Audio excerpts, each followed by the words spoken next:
70-75 लोगों ने देश के सर्वोच्च न्यायालय में याचिका दाखिल की थी। पिछले 2 दिन से सुनवाई चल रही थी। कल भी आपने देखा और आज भी जिस तरह से सर्वोच्च न्यायालय ने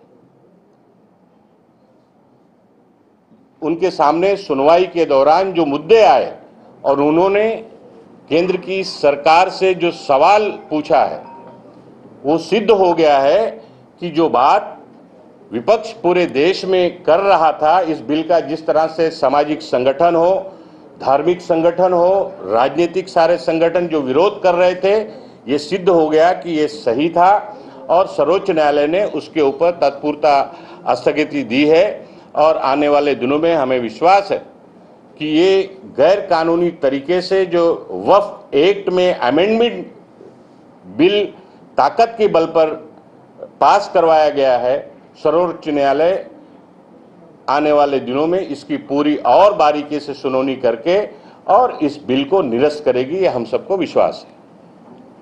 लेकिन जिस तरीके से बीजेपी या उनके तमाम सारे नेता ये कह रहे हैं कि कांग्रेस मुसलमानों को गुमराह कर रही है, गरीब मुसलमानों के हक को छीन रही है, इसको कैसे देख रहे हैं? देखिए, पहली बात तो एक साफ करना चाहता हूं कि वक्फ एक्ट और जो वक्फ है शरीयत में, दान जो शरीयत में दिखाया गया है, वक्फ किया जाता है, वंस ए वक्फ ऑलवेज वक्फ। एक बार अल्लाह के नाम पर अगर किसी ने अपनी संपत्ति वक्फ कर दी तो वो ताक़यामत तक वक्फ ही रहेगी। और जहाँ तक मुसलमान का सवाल है, ना उसमें कोई गरीब होता है, ना कोई छोटा होता है, ना कोई बड़ा होता है। और ये गरीब मुसलमानों के वेलफेयर के लिए ही वक्फ के संपत्ति लोग वक्फ करते हैं, ताकि गरीब मुसलमानों के वेलफेयर के लिए उसका सही तरह से उपयोग किया जा सके। और भारतीय जनता पार्टी एक प्रोपगंडा करने वाली पार्टी इस देश में बन गई है और हमेशा हर मुद्दे का प्रोपगंडा करके गलत तरह से लोगों को, देश को गुमराह करके वक्तव्य करते रहती है। ये उसी का एक हिस्सा है।